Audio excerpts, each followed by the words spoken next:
Bana lingwala nyonso baleli Papa Lutumba, Congo Bacharme et Leli Papa Lutumba. Nous vous savons nombreux sur Congo Bacharme Télévision, les amoureux de Congo Bacharme Télévision.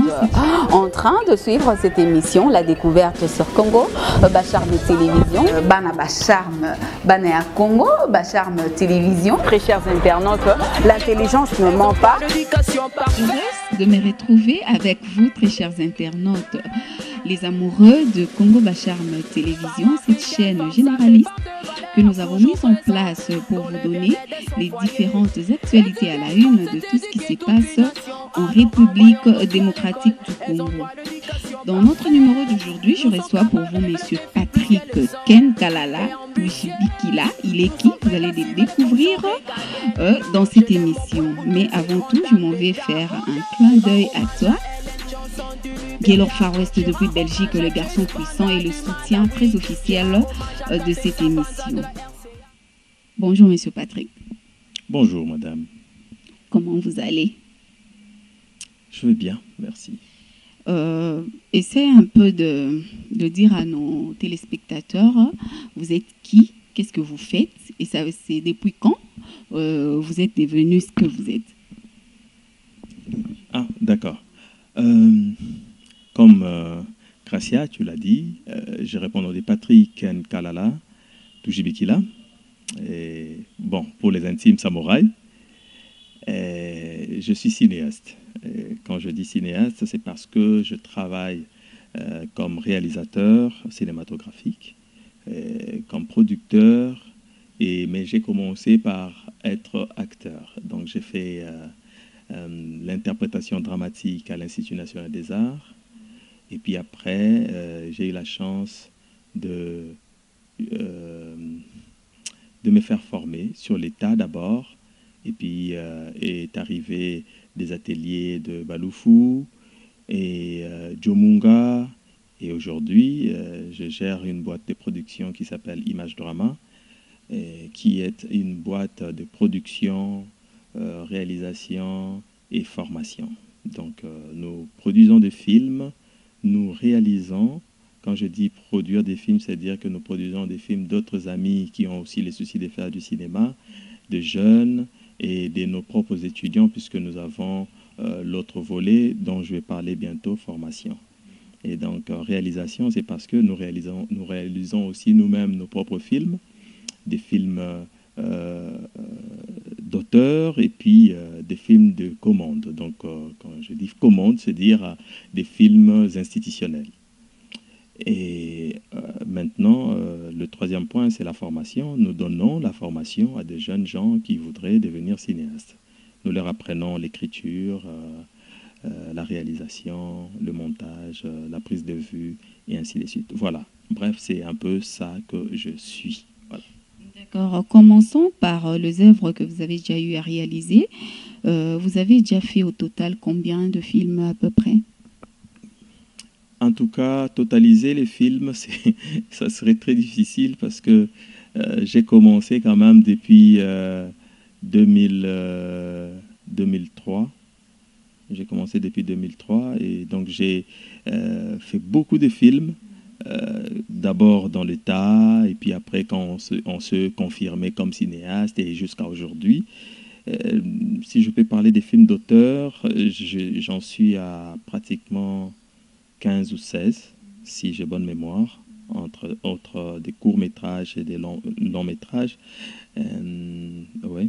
Et puis des films institutionnels, là, il y en a plusieurs, parce que vous faites des films liés aux thèmes, aux thématiques de vos clients et tout ça. Donc il y a une vingtaine ou une trentaine de films que nous avons pu réaliser avec nos partenaires, l'OIF, qu'est-ce que je vais dire, l'FAO, je voulais dire, Search for Common Ground, l'UNICEF,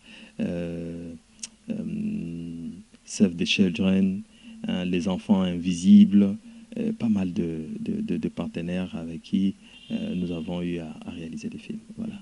D'accord. Quelle différence faites-vous entre un film d'auteur, un film de commande et un film produit? Bon, un film d'auteur, c'est quand le réalisateur lui-même est auteur de son scénario, hein, auteur de son film. Il écrit son film et il le réalise. Voilà, on va appeler ça film d'auteur. Hein. Et le film de commande, c'est que c'est une institution, une ONG ou quelqu'un qui vient, qui voudrait passer un message et qui vous demande de pouvoir faire un film. Et c'est lui qui dicte un peu la thématique, l'esprit du message à véhiculer. Et nous, en tant que cinéastes, nous essayons maintenant de rendre plus artistique leur demande. Vous voyez, ce n'est pas que, voilà, je vais parler du sida et puis tu prends quelqu'un, tu le places devant la caméra, sida c'est ceci, c'est là, nanani, nanana. Non. Et donc, tu te dis, je vais respecter la démarche cinématographique en créant un scénario qui tient la route, qui soit bien une narration complète, et puis tu réalises et tu livres au propriétaire. Donc, tu n'es ni producteur, tu n'es que voilà, tu n'apportes que ton expertise. Et donc tu fais un travail de commande. Donc c'est comme quelqu'un qui va commander les pains dans une boulangerie. Et donc cela ne veut pas dire que ce pain-là lui appartient. Voilà. Et puis film produit, c'est comme je disais tantôt, tout à l'heure, qu'un ami peut amener son scénario, mais il n'a pas les moyens de les produire. Et nous, on se dit, bon, financièrement, peut-être qu'on n'a pas de moyens, mais on peut chercher. On peut chercher des mécènes, on peut chercher des personnes qui peuvent mettre la main dans la pâte. Et puis, on apporte notre matériel et tout ça. Et donc, la personne n'a que comme droit sur son scénario, son histoire. Mais en tant que producteur, les films reviennent au producteur. Les films reviennent à la personne qui met les moyens nécessaires pour que cela soit concrétisé. Et voilà pourquoi même beaucoup de films sont tournés ici au Congo, mais vous verrez, on dit un film français.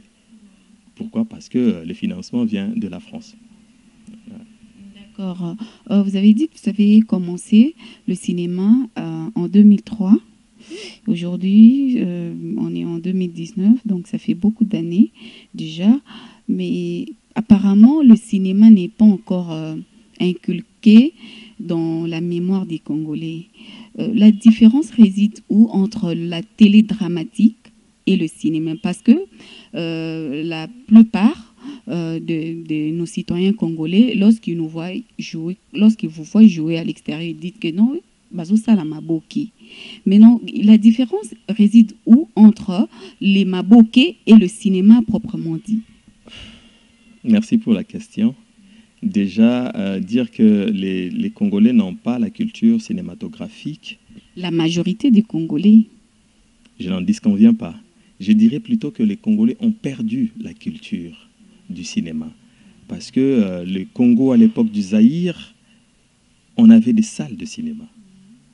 On avait des salles de cinéma qui se sont transformées aujourd'hui en salles de prière. Aux églises, en des salles de fêtes, et ainsi de suite. Donc aujourd'hui, à Kinshasa, si vous regardez bien, vous verrez qu'il y a une toute petite naissance de salles de cinéma, parce que nous, qui sommes cinéastes, nous nous sommes dit, nous allons faire des films, qui est salle ou pas. Les gens vont suivre. Et c'est cette influence qui a fait que certaines personnes de bonne volonté, qui ont cette culture et qui ont vécu à l'étranger, quand ils sont revenus au pays, ils se sont dit, tiens, le terrain est vide, laissons-nous créer quelques salles. Alors, pour parler de la différence entre le cinéma et la télévision, parce qu'il n'y a pas que les maboké, puisque quand on dit maboké, ça vient d'une histoire lointaine. Hein? Maboké Ngaliema. Okay? C'était des feuilletons qui passaient à la RTNC. Mais, bon, voilà, c'est à partir de ce grand artiste maboké que les gens ont commencé à dire « Toke kota la maboké ». Donc, allons voir maboké, allons voir les vidéos des maboké. Et donc, c'est resté comme ça et ça se collait au nom. Et aujourd'hui, tout ce qui passe à la télé, fait par nos frères qui se démerdent avec caméra à l'épaule ou sur pied, avec des conditions très compliquées et très difficiles, ils portent maintenant cette connotation. On les appelle les mabokistes, si je ne me trompe pas. Donc, les gens qui font les maboké.